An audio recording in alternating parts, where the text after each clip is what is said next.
Hey guys, J-Man37X here bringing you episode 3 of Epic Battle Fantasy V.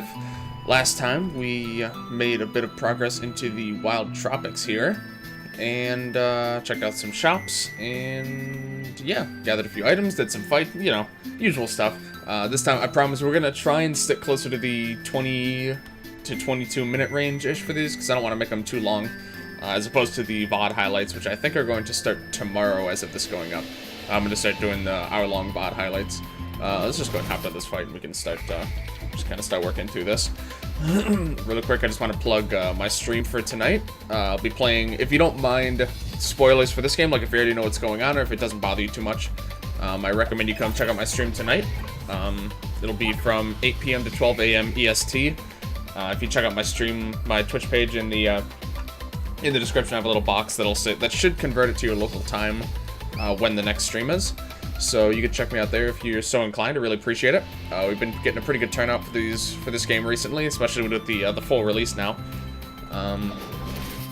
So yeah, I really appreciate seeing you guys there. Apparently, Matt and Ranja actually were watching my stream on Friday on release day. They had it up in the background while they were working on release stuff. So that honestly made me incredibly happy to hear. I could not believe that. Okay. So we got a new enemy here, the Stumpy Gloop. It's kind of like a wooden enemy, or like a little tree enemy, but it's got a little fella inside of it. And basically he kind of mixes it up a bit. He uses dark attacks, and you see he actually has a weakness to Holy, which is kind of a feature of the Gloops. We'll see more of the Gloop enemies throughout the game. And yeah, they basically possess inanimate objects and take control of them. It's pretty cool, actually. It's kind of an interesting archetype that they mix in. So he's got about, like, the expected, weaknesses the wooden enemies have, and then additionally he's weak to light as well. Not that that's too helpful for us right now, but yeah, we're just gonna go for a capture on this guy. I think we're just gonna... I'm so used to playing later. I'm like 20 plus hours into this game now, so it's really weird going back to this point in the game, I'm gonna be honest. Okay, you don't really have much, just hit him. Okay, I think one more regular... how much did that do, actually? No, a regular hit might kill him. From Matt, at least. So I think I might have no legs go for just like a regular hit. So you see this weather? I can't remember if we saw this last time. The rain weather here. Basically just makes everyone wet. Wet status increases thunder and ice damage by 50%, decreases fire damage, and I think if you hit them with any of those three elements, it ticks down the timer by 1. So, for example, if Matt gets hit by, like, an ice attack, I believe this would then become wet for one turn, in addition to going down by 1 naturally every single turn. Okay, he should be good to catch. Another thing to note, I don't know if I can't remember what I mentioned about capturing and stuff anymore, but, neutral statuses like wet, dry, I think heavy, and light, and a few other select ones do not impact the capture chance at all.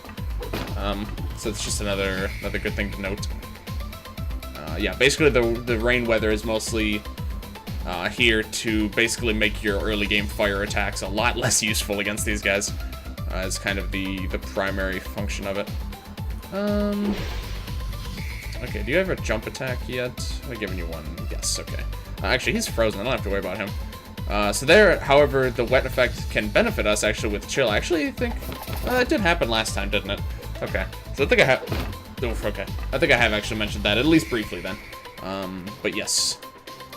There are a few stat combinations that are very useful. And basically, wet plus chill equals freeze is very helpful. I'm learning to make good use of that in my live streams right now. Because it's, especially against some enemies, it's very useful. Let's see. Okay, so we're looking for a shovel so we can get rid of these dirt balls here that are in the way. We can go this way, but... Oh. I don't remember this guy being here before. He probably was, I just don't remember him. Alright, here, let's check him out then while we're here. Okay, so here we got a new worm enemy. This is the fuzzy worm. Not too terribly interesting. I don't think these ones call for help, which is kind of a big step up above the putrid worms. Honestly, this fight might be a bit of a pain. I think I might want to do a little bit of little bit of skill work here. Let's see. So, you see we have a bit of AP, not much by any means, but it is enough to get a few very rudimentary moves. I think Magma is going to be very useful. Nice early game fire attack. Of course, if it's raining, it's not going to be too useful, but still, it's good to have. You can kind of check the bestiary and kind of get a trend for what most things are weak to. Oh, do I have to catch? I actually have to catch. I had to catch the wooden idols too. Okay, I gotta get back into my catching mindset. Let's see. Okay, fire and earth. That's not useful. The fuzzy worms are weak to dark. No legs is actually a good way to get very early game holy and dark, which has typically been elements that you don't have access to for a while. Dark seems like a reasonable choice. Electric. Excuse me, electric I think might be good too. I'm just trying to think of which of these skills I want to give him first. They only cost 30, so I'll be able to get them all pretty quickly. We'll just go for electric, I think. 5% chance to stun. Not very high, but stun is a very strong status, so I'm not too surprised by that. Oh, we could use a limit break. I think that's a little overkill right now, though. Let's see, how much damage is this gonna do? Okay. So I can't remember if I went over my my worm strategy from last time, but basically, especially for the, oh well, I just went against it by using a move that killed him instantly. But for the worms that summon other worms, your main strategy is definitely going to be to weaken them all and then kill them all at once, because otherwise they're just going to keep calling for help, and it's going to make you very upset. So you see, there's the confusion stats. This is new to this game. Basically, that character will, once it gets to their turn, they'll use a random skill every time. I don't think this influences cooldowns at all. I don't know if they can use every skill. I'm not sure of all the details. But here, actually, I'm just gonna go ahead and catch this guy because I think I could probably do that. Yeah. Even if it benefits them, like these guys will heal from poison, but I'm pretty sure statuses like poison will still benefit you in capturing, even if they're beneficial to them as well. It's kind of interesting. Oh dear, they're both confused now. Okay, yeah, they just. So basically, the only time confusion is a huge problem is when your very first player is confused, because basically that means that they're going to attack immediately with some attack. Like, if just Matt's confused, no legs will go first, and then you can, like, give him garlic or something to make it go away. But unfortunately, that wasn't an option here. But okay, so we have it down to, speaking of which, yes, garlic. This cures all negative status effects, as you can see. Doesn't influence stats or neutral statuses like that. Oh shoot, they're wet actually, so that's not going to do that much damage, is it? 80% weak. It's honestly probably still my best damaging move, but only just. Oh, still enough to kill him. Okay, cool. Please don't call for help. Of course. This is the problem with these guys. Okay. So I should be able to at least keep up with killing one per turn, so we shouldn't get overwhelmed. That's fine, because then we can have him do the jump attack and then get a little bit of headway on this guy. So we should be able to keep this under control, even if he summons every single turn, which, okay, cool, he did. It's a worm encounter we'll get to a little bit later on that was pretty rough for me the first time. I've learned to adapt a little bit against fighting against these guys, so it's not as bad now, but because of that one encounter, I'm still quite wary of the putrid worms in particular. There's a few other worms, but they're honestly the one that seems most likely to summon things. Oh, I actually didn't remember that we had a cutscene now. Standing around waiting for us to rob. That's literally every single enemy in this game. Keep 10%. That's pretty good, actually. 10%. Not pleased at all. I don't think he's that small. Oh. That giant black rock isn't supposed to be there. Okay, so Matt thinks that this might be what's caused the earthquake nearby. Even though it's just a stupid rock. And no legs distancing. Okay, so yeah, we can see that down there. We'll interact with that a little bit more in a bit, but right now we're kind of in this isolated part. You can see there's already quite a lot on the screen. But I'm gonna drop a save here really quick. Pay no attention to those save slot icons. This is a bit of a mini-boss-ish type encounter. This is against the Leafy Chomper, which, this Leafy Chomper actually, according to my knowledge, has a unique property, which we will get to right after we look at what he can do here. So first off, it's quite disturbing looking at me, just first of all. So their main gimmick is that they're basically just like a very strong poison enemy. And they can heal themselves. But the interesting thing is that this one actually does not heal, I don't believe. So every Leafy Chomper besides this one has a bite attack where it does a lot of damage to you and then heals itself. But I believe this one, I think this one can do the attack, but it doesn't actually heal from it. I'm not 100% sure why. I think it might have been done for balancing, just because it's like a side encounter and it has a couple putrid worms, which these are, you know, if you're not well prepared, these things are an absolute pain. So I think they just decided it would be better if they just didn't do that. So I think it was just for the sake of not making this encounter a complete nightmare. So we're gonna go ahead and weaken these guys so that we can just focus on the Chomper. Like I said, right now I actually don't remember. I'm pretty sure he can do the attack, he just doesn't heal from it. Hopefully we'll see one way or the other, but I believe that's how this guy works. Okay, so really quick, we're gonna do one of my favorite setups here. I'm not sure if I've done this one before, but Temper on no legs, just in general, is really good because it increases crit chance and he hits multiple times. All of his attacks pretty much are multi-hits. Also, the fact that these guys are wet actually helps us because a lot of them, this guy isn't, but these guys are weak to electric. No, they're not. But they're not resistant to it, and this will still do more damage. So we can do that and very easily take them out, as you can see there. Very, very respectable damage there. Okay, he can also do that. I think... No, so yeah, he can buff his, and I think all of his allies' magic attack. Which doesn't buff all of his attacks, because the Chomp attack is physical. But, it's still a pretty nasty trick, because it buffs a few of his moves. So, another good thing about him having Lightning Strike is that he can actually, you can see that does a bit more damage now. He can actually remove the, so basically if I use Magma on him, it would remove the wet, but it would decrease the damage of that attack. But if I use Lightning Strike, not only does it get increased damage, but it actually removes the wet status, so that Matt can then go and do full damage. That was actually very easy. That was a lot easier than I remember. Very good XP from that. That's nice. 24 AP, which is very nice this early on. I'm just gonna double check. Yeah, okay. Every once in a while, I like to, like, if I have a single easy encounter, I always check to make sure I'm still on epic. Oh. It's actually, I didn't actually notice that before. It's a little shortcut. Didn't notice. I'm pretty sure that dirt ball is still there on my main save.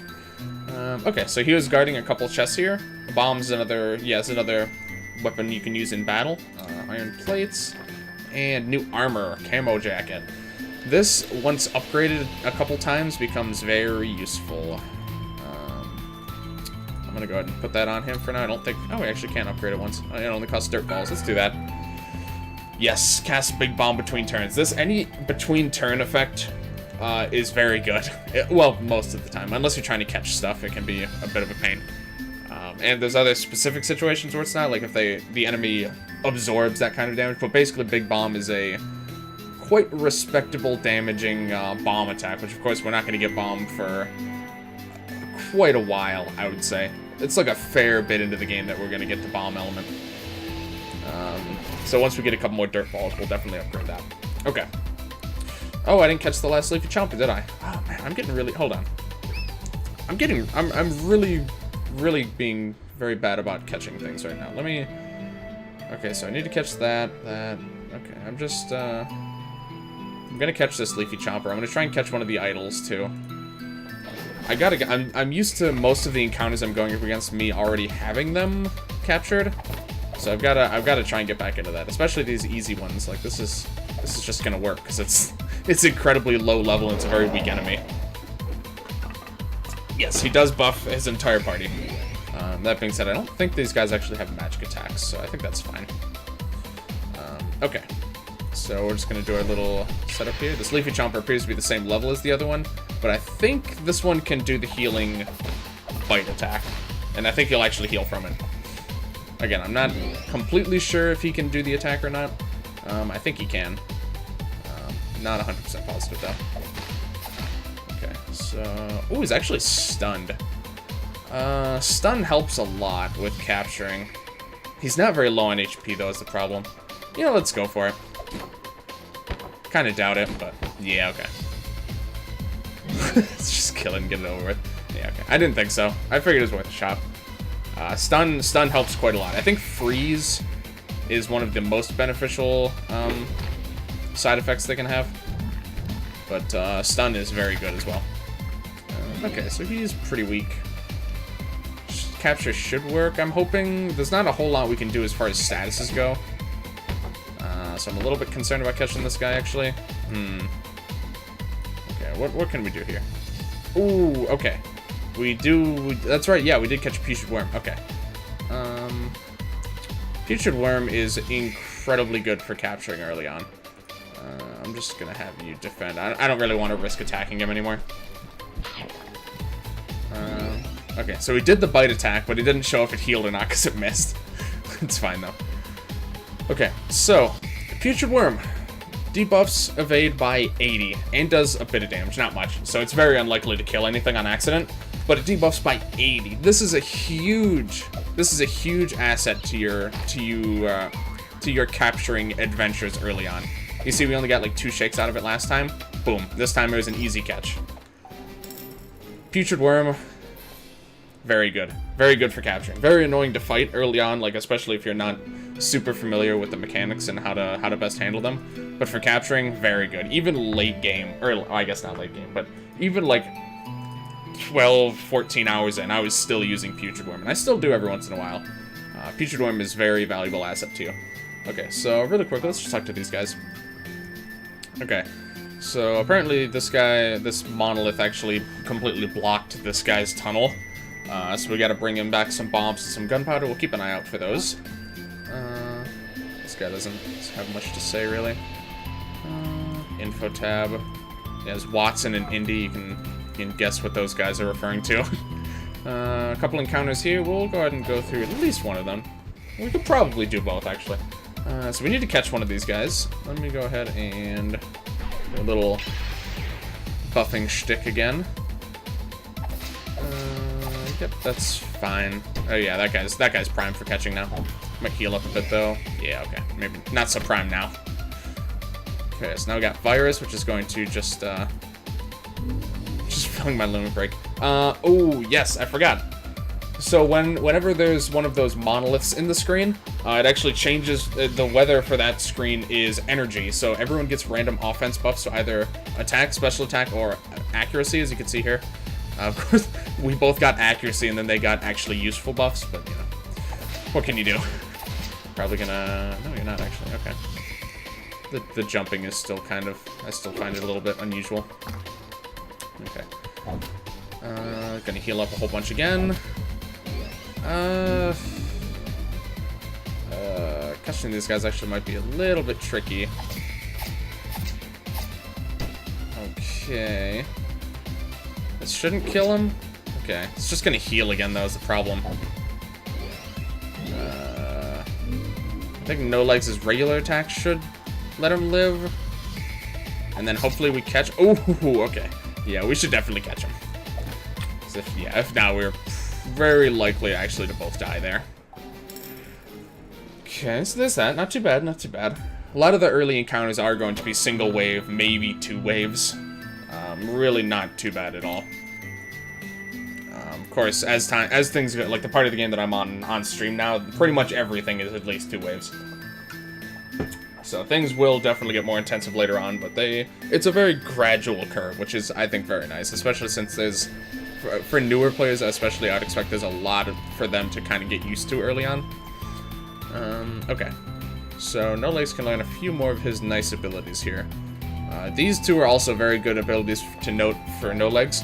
I don't know if I've really gone over a lot of their skills yet, but this basically is your only access to revive skill for about 12 to 16 hours of gameplay.